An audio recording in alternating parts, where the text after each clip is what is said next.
Rebonjour Aïssata, rebonjour à tous.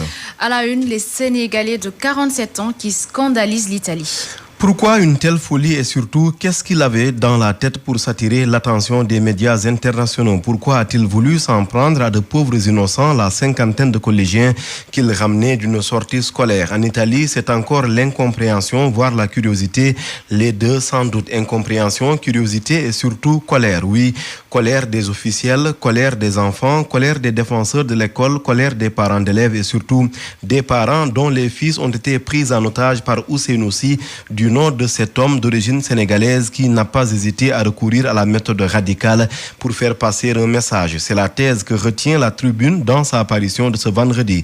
La Tribune selon qui l'acte politique grave et osé posé à la face du monde de surcroît interpelle au premier chef l'Italie sur les souffrances vécues par les migrants avec un pouvoir populiste. Oui, expliquent les confrères, un pouvoir populiste d'extrême droite, peu regardant sur les conventions internationales pourtant librement consenties. D'où cette question à la une où c'est aussi illuminé ou lanceur d'alerte. L'homme aura tout le temps de s'expliquer le jour de son jugement. Jugement parce que Aïssata, selon les Échos, il a été inculpé pour prise d'otage, massacre, incendie et terrorisme. Au regard de la tension actuelle, tout indique que ça devrait se corser pour lui. Le ministre italien de l'Intérieur parlant d'un méchant qui doit payer pour tout ce qu'il a fait. Et ce qu'il a fait, avoir mis le feu à un bus rempli de collégiens, semble avoir été méthodiquement réfléchi, même si son avocat prétend le contraire. Méthodiquement réfléchi, le procureur révèle que Ousseynou Sy avait enregistré une vidéo dans laquelle il appelait les Africains au soulèvement en boycottant la destination Europe. Oui, des signes avant-coureurs relevés par la presse de cette fin de semaine. Et qui vont au-delà des révélations du parquet italien. Né en France, c'est ce que disent certains, connu des services de police avec une conduite en état d'ébriété et un retrait du permis, accusé de harcèlement sexuel, comment cet homme a-t-il pu continuer à tenir le volant d'un bus scolaire?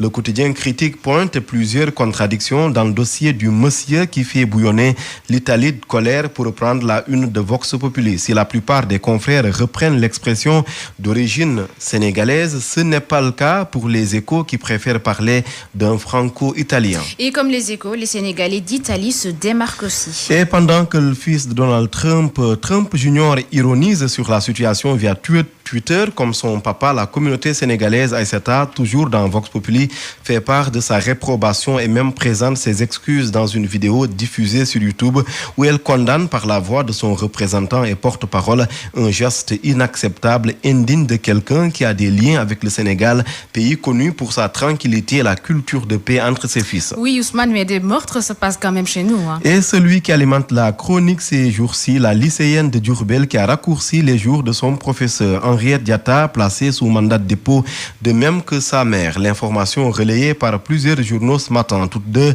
poursuivies pour homicide involontaire et vente illégale de boissons alcoolisées, écrit le quotidien. Un placement sous mandat de dépôt décidé par le juge du premier cabinet d'instruction du tribunal de grande instance de Diourbel, complète enquête selon qui les deux employés du bar, théâtre du crime, bénéficient de la liberté provisoire après leur inculpation pour non-assistance à personne en danger. Dans l'actualité politique, une prolongation du mandat des députés. Prolongation jusqu'en 2024 préconisée par l'avocat Maître Ousmane Seydan critique. Le président de la coalition pour l'émergence estime que c'est la meilleure manière pour accompagner le chef de l'État réélu au lendemain du 24 février dans sa politique de réforme importante et faire coïncider la prochaine élection présidentielle avec les législatives. Un couplage donc. Les réformes, il en est question justement dans Sud Quotidien. Le journal attirant l'attention de Macky Sall sur les enjeux avec ce second mandat relève une responsabilité historique avec des actes significatifs attendus du futur ex-locataire du palais de la République. Mais en attendant,